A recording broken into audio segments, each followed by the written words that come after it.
Hello all. Today we're going to look at Death Valley, Battles for the Shenandoah, part of the Great Battles of the American Civil War series, a series that was originally designed by Richard Berg in that it was derived from his classic Terrible Swift Sword game covering the Battle of Gettysburg.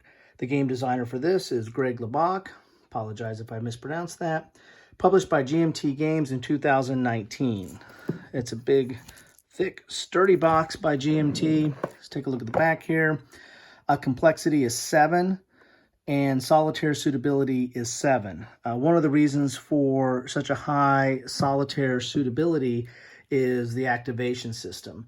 It has kind of an efficiency system where you're determining the efficiency of each of the armies, and then that gives you chits that you're going to pull to activate the individual brigades or units during the game. So let's tear this bad boy open. As you can see here, it's volume 7 of the Great Battles of the American Civil War. The other volume that I have of this series is Dead of Winter. So published in 2009, which is volume 5. If you can see that there, of the Great Battles of the American Civil War. Very good system. That one, the Dead of Winter, just covers the Battle of Stones River or Murfreesboro out of Memphis, and this one covers several battles in the Shenandoah Valley. It's part of Jackson's campaign in the Valley.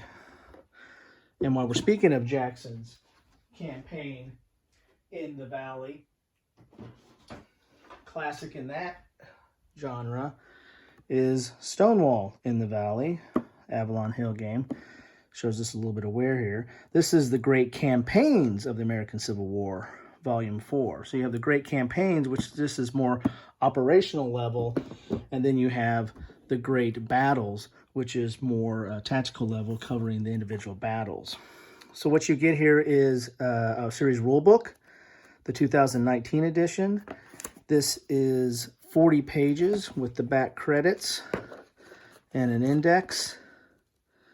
And it's full color, typical GMT style, with your paragraphs and subparagraphs numbered, going through, and has examples of play. Again, full color, very nice. Okay.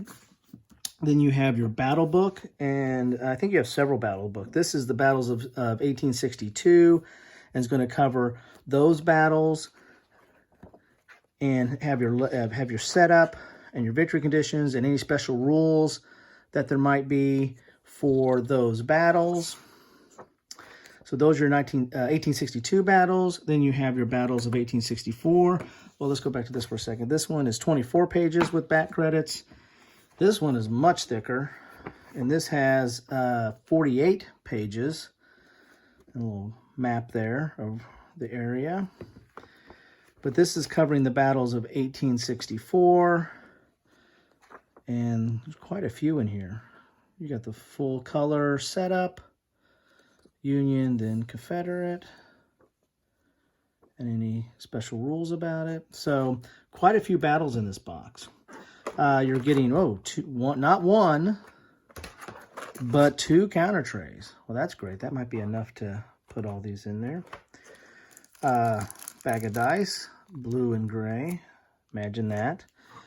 Then we have several maps. So you have your Battle of Cedar Creek, and the maps are they double-sided or not? I think they are double-sided. Let's take a look here. Yeah, they're double-sided. So you got your 1, 2, 3,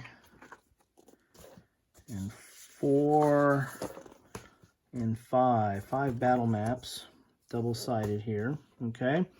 Then you get your counters. A lot of them in there. Okay.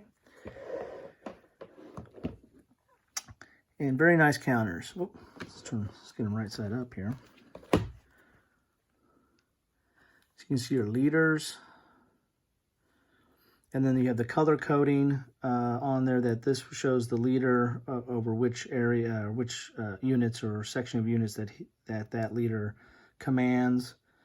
Purple, green, brown, corresponding with the leader. And there'll be an activation marker to pull them out, double-sided. And you have infantry, you have artillery. Okay, so there are 1, 2, 3, 4, 5, 6, 7 counter sheets. So get quite a few, a lot of maps, a lot of counter sheets, and here's your activation markers that you'll put in and pull those out and tell which units or color bar that you can activate. Then you have some just markers: attack, fatigue, collapse. Okay, more markers here, more counters I mean. Here's your Confederate forces, leaders, units. This is the Battle of Shenandoah 64, so these counters are probably for those group of battles. As I said, there's 2 different battle books. Whole lot of Confederate and Union forces there. They come out pretty good. I almost popped one out just by kicking it open there. Again, some more activation markers here. Then some just general markers.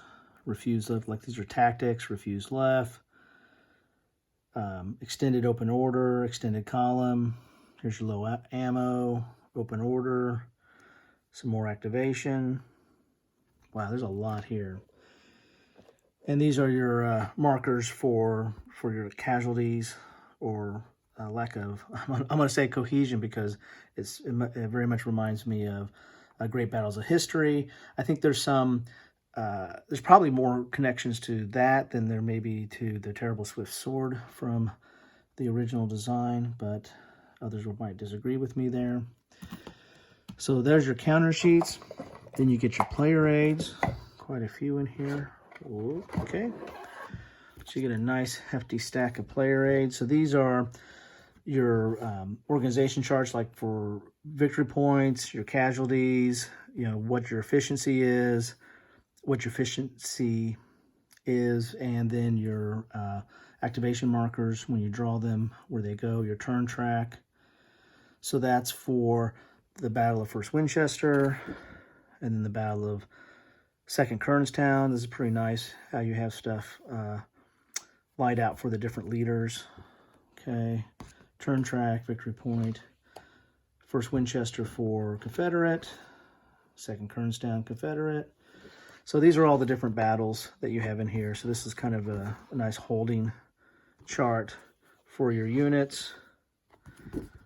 So you're going to have these for each of the battles, your turn track and victory point. So pretty nice and thick, thick cardboard stock.